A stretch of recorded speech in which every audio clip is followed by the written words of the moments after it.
네, 모든 사람들은요, 행복을 추구합니다. 행복하긴 원합니다. 근데 중요한 것은요, 세상이 말하는 행복과 성경이 말하는 행복과의 차이가 있습니다. 세상이 말하는 행복은 열심히 노력하면은 어느 정도 행복해집니다. 세상이 주는 행복이죠. 그걸 일시적인 행복이라고 해요. 그런데 하나님이 주시는 행복은 영원한 행복이에요. 하나님이 주시는 행복의 조건이 있는데 은혜를 받아야 돼. 그러니까 교회 다니면서 은혜가 임하지 않는 분들은 죄송하지만 영적으로 행복자가 아직 못 됐어요. 은혜 받는 채널은 여러 가지 많이 있겠지만은 구약의 시대, 신약의 시대, 지금 교회의 시대 아닙니까? 교회의 시대는 성령의 시대입니다.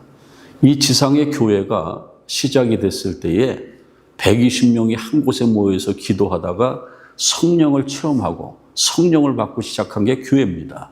그러니까는 예수님을 믿는 사람들은 다 성령의 충만함을 입어야 돼요. 성령의 사람이 돼야 됩니다. 근데 성령이 임한 것 자체 여러 가지 말씀드릴 수 있지만 그 자체가 은혜입니다. 오늘 히브리서는요, 개종한 유대인들은 유대교만 믿지 않습니까? 예수님 인정하지 않고 기독교로 개종한 유대인들이 많은 핍박과 유혹을 받고 다시 유대교로 돌아가려고 하는 그 사람들에게 오늘 히브리서는 편지 형식으로 말씀을 주고 있습니다. 굳건하게 믿음을 지키고 또 은혜의 생활을 하라. 그래서 오늘 본문 말씀 16절에 보면은 그러므로 우리가 긍휼하심을 받고 때를 따라 돕는 은혜를 얻기 위하여 은혜의 보좌 앞에 담대히 나갈 것이니라. 우리가 은혜가 있어야지 영적으로 행복자가 되고 영원한 행복을 소유할 수 있는데 은혜를 받으려면 오늘 성경에 보니까는 은혜의 보좌 앞에 나가라고 그랬습니다. 여러분들 요즘에 우리 교인들 유럽에 나가 있고 또 지중해 크루즈 타고 있고 한국에도 가 있고 타주에도 가 있고 여행 잘 다니시는데 여행 가려고 그러면은 비행기 타려면 어디로 가야 돼요? 공항에 가야 돼요. 크루즈 타고 어디 여행 가려면 어디로 가야 돼요? 크루즈 항구로 가야죠. 은혜를 받으려면은 성경에는 은혜의 보좌 앞에 나가라. 은혜의 보좌. 은혜의 보좌가 뭔가? 은혜 받을 수 있는 곳이에요. 이 보좌라는 말을 구약에는 키세라고 그러고 신약에는 드로노스라고 그러는데 왕이나 통치자들이 앉는 자리를 옛날에 보좌라고 그랬어요. 그렇다고 하면 여기서 말하는 은혜의 보좌는 하나님이 우리를 만나주시기 위해서 만든 자리예요. 우리를 기다리고 있는 자리. 그게 은혜의 보좌입니다. 은혜의 보좌 앞에 나가면은 은혜를 받아요. 은혜의 보좌는요, 하나님이 역사하는 곳입니다. 하나님이 우리의 예배를 받으시는 곳이에요. 그리고 하나님이 임재하시고 하나님이 우리에게 능력을 주시는 자리가 은혜의 보좌라는 겁니다. 또 어떤 분들은 그냥 교회 다니시는 분들이 있어요. 그런데 그 큰일 납니다. 그냥 뭐로 교회 나옵니까? 집에서 텔레비 보지? 그냥 교회 나오면 안 돼요. 여기는 뭡니까? 지금 이 순간은 하나님이 임재하시고 여기가 은혜의 보좌입니다. 은혜의 보좌 앞에 나와라. 은혜의 보좌 앞에 나오는 것은 하나님과 만나기 위해서, 하나님의 말씀을 듣기 위해서, 하나님 앞에 기도하기 위해서 은혜의 보좌 앞에 나가는 겁니다. 은혜의 보좌는요, 하나님이 다스리는 곳이고 하나님의 역사가 나타나는 곳이기 때문에 그렇습니다. 그럼 여러분들 아무나 은혜의 보좌 앞에 나갑니까? 저는 예배를 인도하는 목사지만은 이렇게 보면은 은혜의 보좌 앞에 다 나와 있는데 여러분들 다 은혜의 보좌 앞에 들어갑니까? 아니에요. 은혜의 보좌 앞에 들어갈 수 있는 자격이 있어요. 요한계시록 7장 14절에 보니까는 어린 양의 피로 그 옷을 씻어서 시게 된 자가 보좌 앞에 나갈 수 있다는 거예요. 우리 기독교의 가장 기본적인 진리고 교리는 뭡니까? 우리의 죄를 그리스도의 피로서 용서함 받고 예수를 믿는 자가 구원받는 것 아닙니까? 바로 가장 기초적인 거죠. 그 자격이 안 갖춰져서 여러분들 은혜 받지 못하는 거예요. 교회 나와도 허공을 치는 거죠. 저건 내가 들을 말씀의 수준이 아니야. 저건 막 신들린 사람처럼 막 기도하고 막 매일 새벽 기도하는 사람만 들을 수 있는 말씀이에요. 천만에 만만에. 그렇지 않습니다. 하나님의 은혜는 1초도 안 걸려요. 하나님의 은혜가 임하려면 시간이 얼마나 걸린다고요? 1초도 안 걸려요. 여러분들 잘못했습니다. 눈물 딱 흘리고 두 손 딱 들어보세요. 은혜가 막 임하는 거예요. 얼마나 교만한지, 얼마나 사탄 마귀가 내가 은혜의 보좌 앞으로 나가는 걸 막고 있는지 그 1초를 못하는 거예요. 속으로 하세요. 이 사탄아 물러가라. 속으로. 사탄이 막고 있어요. 사탄아 물러가라. 그러면 은혜의 보좌에 뭐가 있기에 나가는가? 말씀이 있다라는 거예요. 저기 제가 자료화면에 1517년에 종교를 개혁한 천주교의 신부였던 마틴 루터의 사진이 있는데, 마틴 루터는 하나님을 믿는 우리 기독교가, 그때는 기독교가 구교 신교가 없었잖아요. 그냥 하나잖아요. 베드로로 시작한 기독교회가 예수를 모르고 말씀을 몰라요. 너무 교황이 부패하고 세계 최고의 왕이에요. 면죄부를 팔고 막 그래요. 구원받으려면 돈을 내야 된대요. 그때 천주교 신부였던 마틴 루터가 독일 사람인데 비텐베르크 성벽에다가 95개 이건 기독교가 아니다. 반박 조항을 붙입니다. 그리고 종교 개혁을 해요. 교황청에서 루터를 죽이려고 하죠. 루터가 숨어듭니다. 비텐베르크 어거스틴 수도원 탑석에 올라가서 숨어서 기도합니다. 그러다가 말씀을 받죠. 로마서 1장 17절. 오직 의인은 믿음으로 말미암아 살리라. 아는 말씀인데 그때 당시는 라틴어로 성경이 되어 있기 때문에 천주교 신부들도요 신구약 성경을 다 읽지 못했습니다. 마틴 루터는 죽음을 무릅쓰고 숨어서 기도하면서 그때 처음 라틴어로 된 신구약을 다 읽었다고 합니다. 아, 이거 안 되어 있구나.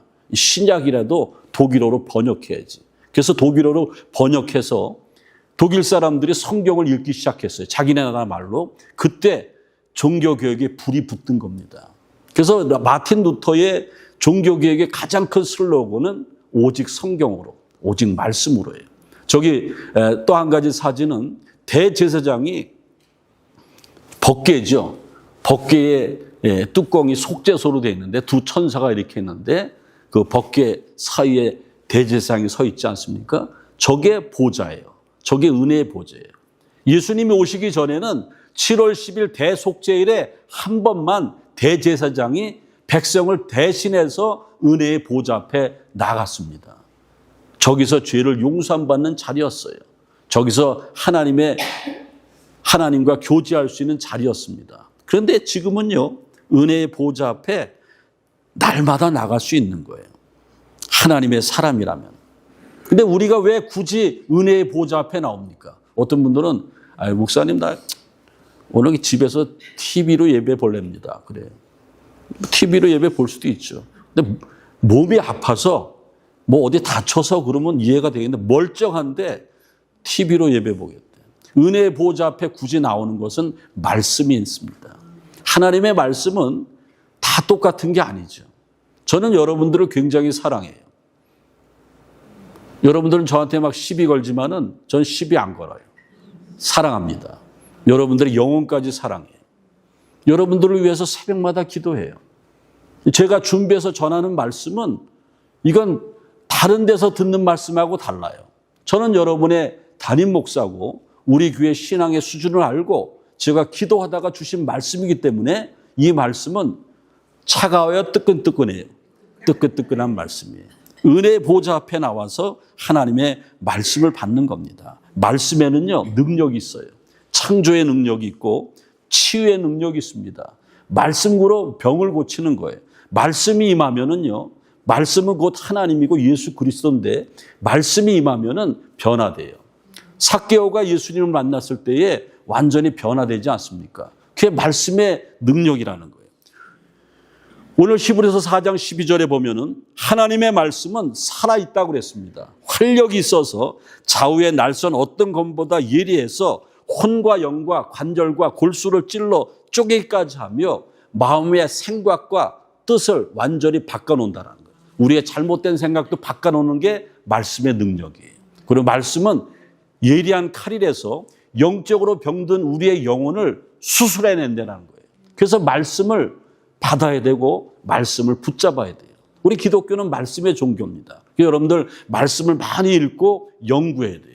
그리고 설교 말씀에 집중해야 됩니다. 설교 이 한 편을 들으면서 여러분들이 여러 방면으로 하나님께 접근할 수 있기 때문에 말씀은 내 영을 살리는 거예요. 생명이 있는 귀한 말씀이라는 겁니다. 그런데 중요한 것은요, 우리가 찬송할 때에 말씀은 달고 오묘한 그 말씀, 생명의 말씀이라고 그랬어요. 하나님의 말씀을 보좌 앞에서 굳이 붙잡으려고 하는 것은 나의 영적인 생명을 살리게 하는 것이 말씀이기 때문에 말씀을 붙잡는 거예요. 여러분의 영이 살아있기를 바랍니다.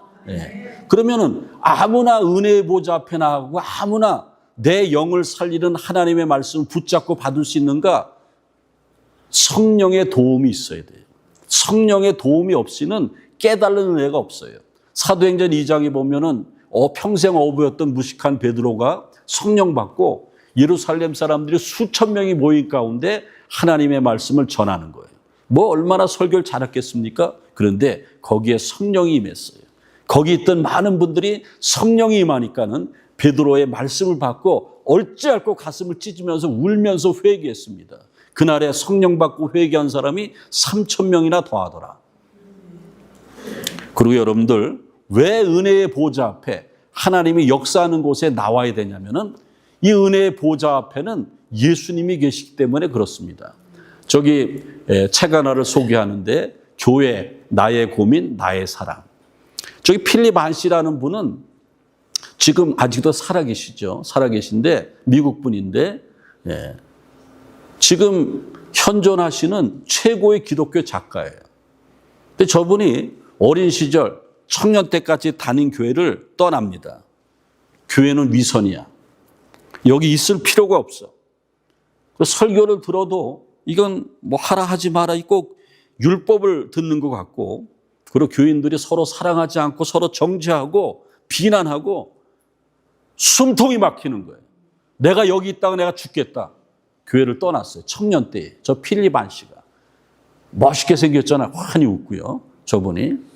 그런데 교회를 떠나면은 자기도 위선을 벗는 줄 알았는데 교회를 떠나고 방황하다 보니까는 신앙까지 흔들려.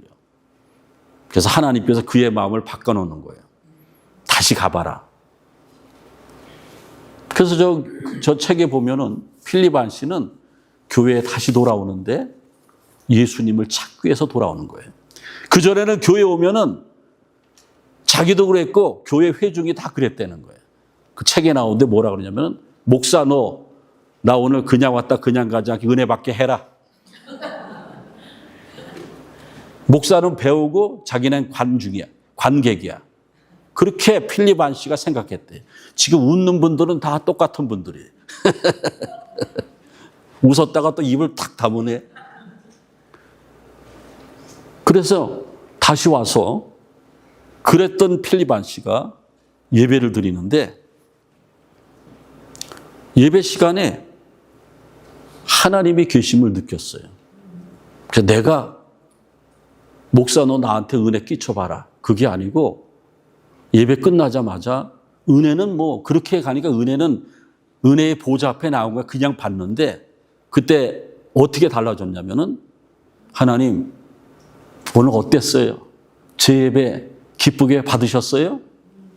그때부터는 필립 안시가 보좌 앞에 나와서 하나님 앞에 드리는 예배를 드리고 하나님의 눈치를 보고 하나님 오늘 내 예배 어땠습니까? 내 자세가 어땠어요? 혹시 조금 교만하지 않았습니까? 괜찮다 안시야. 너 잘했어. 예? 그러면서 필립 안시는 점점 신앙이 좋아지고 예배 때마다 예수님을 새롭게 만나는 거예요. 그리고 그전에는 이상하게 봐했던 교인들이 친근감이 생기고 자기가 예배를 통해서 예수님을 만나니까 친근감이 생기고 자기가 다니는 교회가 불완전할지라도 세상에 천국을 보여줄 때가 우리 교회임을 확신했다라는 거예요. 오늘 성경에 보면 14절에 그러므로 우리에게 큰 대제사장이 계시니, 은혜의 보좌 앞에 큰 대제사장이 계신다고 그랬어요. 큰 대제사장은 누굽니까? 원래 대제사장은요, 큰 자가 안 붙은 대제사장은 7월 10일, 유대인들은 7월 10일 대속죄일에 보좌 앞에 백성들은 못 나가고 제사장이 한 2만 명 있는데 그 대표 제사장이 대제사장인데 그 사람만 들어가서 짐승의 피를 속죄소에 뿌려가면서 죄를 용서해달라고 만나는 거예요. 근데 여기서 큰 대제사장은 그 제사장보다 더 큰 사람이 누굽니까? 예수 그리스도예요. 그래서 보좌 앞에 큰 대제사장을 만나러 가는 거예요. 여러분들 예수님을 만나면은 죄와 사망으로부터 해방되는 거예요.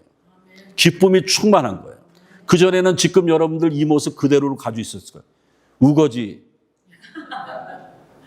우거지 상이라고 그러지 않습니까? 그런데 보좌 앞에서 예수님을 만나는 순간 얼마나 기쁜지 기쁨이 충만해지는 거예요. 예수님을 만나니까는 새로운 삶이 시작되는, 회복되는 거예요. 근심 걱정이 사라지는 거예요. 예수님을 만나니까는 모든 게 다 용서되는 거예요. 그전에는 아유, 저 인간 내가 조금만 더 있어라. 그때까지 가서 내가 이혼해서 재산 반 땅 딱 하겠다. 에? 용서가 안 되니까 그전엔 그랬어요. 근데 이제는 용서가 되는 거예요. 보좌 앞에 나왔으니까, 주님을 만났으니까, 주님이 원하시는 게 그게 아니에요. 우리의 분별력과 판단력과 통찰력이 달라지는 거예요. 그 다음에 왜 은혜의 보좌 앞에 나가야 되냐면은, 은혜의 보좌 앞에는 때를 따라 돕는 은혜가 있어요. 때를 따라 돕는 은혜는 꼭 필요한 은혜, 꼭 하나님의 도움이 필요한 그 도움, 인도하심. 우리는 때로는 갈림길에 쓸 때가 있습니다. 이쪽으로 갈까 저리로 갈까. 한국 사람들은 갈림길에 설면 어떡합니까? 손바닥에다 침을 뱉지 않습니까? 네? 근데 여러분들 때를 따라 돕는 은혜를 경험한 사람은, 보좌 앞에 나와서 때를 따라 돕는 은혜를 경험한 사람은 우리의 갈 길이 정해져 있어요. 하나님이 우리를 몰아가시니까. 여러분들, 여러분의 자녀들이 어린 시절에 어디 이렇게 앞서서 이게 어장아장 걸어가면은 그냥 아무 데나 가게 내버려 둡니까? 몰아갑니까? 몰아가는 거예요. 때를 따라 돕는 은혜예요. 때를 따라 돕는 은혜는 항상 내 곁에 머물러 있는 은혜예요. 그리고 때를 따라 돕는 은혜는 지금까지 지내온 것 주의 크신 은혜라. 예? 지금까지 지내온 것 주의 크신 은혜라. 그게 때를 따라 돕는 은혜예요. 옛날에도 하나님이 나를 보살폈고 지금까지 보살피시는 은혜. 사도 바울은 고린도전서 15장 10절에 내가 나된 것은 하나님의 은혜로 된 것이니 내게 주신 그 은혜가 헛되지 아니하며 그랬습니다. 사람들은요, 성공하면은 자기가 잘나서 그런 줄 압니다. 자기가 노력해서 행복하고 자기가 열심히 살았으니까 이만큼 이뤘다고 착각을 합니다. 근데 우리 그리스도인들은 때를 따라 돕는 은혜의 법칙을 아는 분들은 그런 교만한 마음을 내려놔야 된다는 거예요. 저기 영국의 수상이었던 윈스턴 처칠, 저 처칠은요, 영국 BBC 방송에서 영국 사람 100만 명으로 대상으로 해서 우리 영국의 여태까지 가장 위대한 지도자가 누군가 설문조사를 했어요. 근데 1위가 그전에는 섹스피어였다고 그래요. 그런데 1위가 처칠이에요. 처칠은요, 학창시절의 학적부를 보면은 생활기록부가 엉망이었어요. 품행이 나쁘고 믿을 수 없는 아이다. 희망이 전혀 없다. 쌈박질만 하고 문제투성이다. 성적은 바닥을 쳤죠. 대학을 가고 싶은데 잘 못 갔어요. 삼술에서 씩씩한 면이 있어서 그런지 육군 사관학교를 갔어요. 군인이 됐습니다. 나중에 정치인이 돼서 영국의 총리까지, 수상까지 되지 않습니까? 그리고 이 처칠이요, 얼마나 글을 잘 쓰는지 작가입니다. 처칠이 노벨 문학상 받은 거 아십니까? 알고 계세요? 처칠이 노벨 문학상까지 받았어요. 이렇게 훌륭하게 됐던 것은 처칠의 회고록에 보면은 나만큼 세상에서 배신당한 사람은 없을 것이다. 나만큼 교만했던 사람은 없을 것이다. 근데 내가 하나님을 제대로 만나고 내가 하나님의 은혜를 경험하고 난 후에 항상 하나님께 물어보는 습관이 있었다. 처칠은 은혜에 풍덩 빠진 사람이에요. 국회에 가서도 처칠이 막 존다고 그러는데 난 그때 좋은 게 아니고 기도했다. 2차 세계대전 때도 항상 기도했고 그가 수상 총리로 있을 때에 전 국민의 기도의 날도 선포했어요.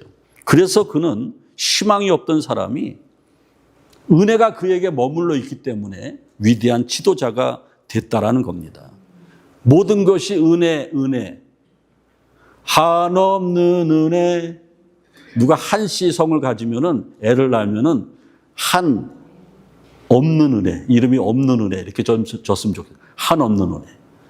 모든 것이 은혜, 은혜, 한 없는 은혜. 이제 오늘 말씀을 마치려고 합니다. 때를 따라 돕는 은혜는 anytime, 아무 때나 가서 우리가 은혜를 받을 수 있고 도움을 받을 수 있어서 때를 따라 돕는 은혜예요. 제가 미국에 이민 오니까 한국에서는 피트니스 클럽, 그 체육관이라고 그러죠. 예, 거기 한국에 요즘은 한국도 24시간 하겠죠. 24시간에서 좋더라고요. 저는 새벽 기도 하니까는 새벽 기도 일찍 나왔는데 시간도 많이 남고 몸이 뻑적지근해. 그럼 피트니스 가서 뛰고 와가지고 샤워 탁 하고 새벽 기도 딱 할 때도 많이 있었어요. anytime 얼마나 좋은지 몰라요. 근데 하나님의 은혜의 보좌 앞은 anytime이에요. 24hour 아무 때나 괴로울 때 답답할 때에 가슴이 찢어질 때 억장이 무너진다고 그러지 않습니까? 누구에게도 말 못할 그러한 아주 엄청난 그러한 일들을 가슴이 앓고 있을 때에 여러분 터져버려요. 그거 보좌 앞에 안 나오면은 따라해보세요. 암 걸려서 일찍 죽는다. 그래서 암 걸리는 거예요. 하나님은 암 걸리지 말라고 은혜의 보좌를 만들어 놓으신 겁니다. 바라건대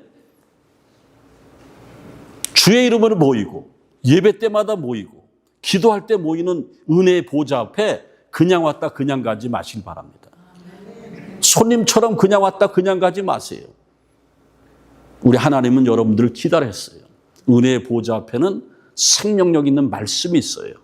은혜의 보좌 앞에는 여러분들을 구원해 주시고 여러분들에게 위로를 주시고 소망을 주시고 회복시켜 주시는 예수 그리스도가 있습니다.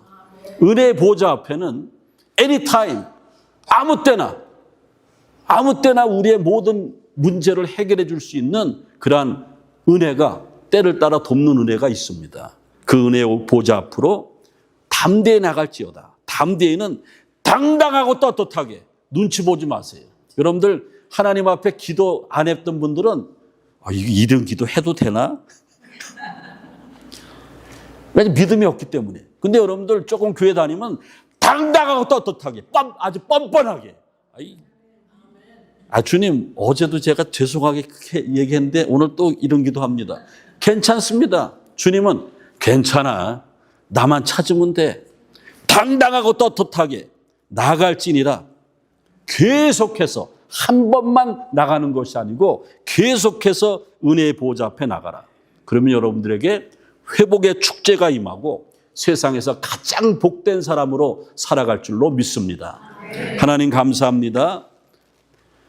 때를 따라 돕는 은혜, 은혜의 보좌 앞으로 나가는 신앙이 있어지게 도와주셔서 하나님의 생명력 있는 말씀을 붙잡게 하시고 주님이 나의 구주가 되게 도와주시고 anytime 힘들 때 어려울 때에 세상과 사람을 찾는 것이 아니고 은혜의 보좌 앞에 나와서 꼭 필요한 은혜, 한없는 은혜, 하나님의 위로와 도움을 받을 수 있는 복된 성도의 길을 걸어가게 도와 주옵소서. 예수님의 이름으로 기도합나이다. 아멘.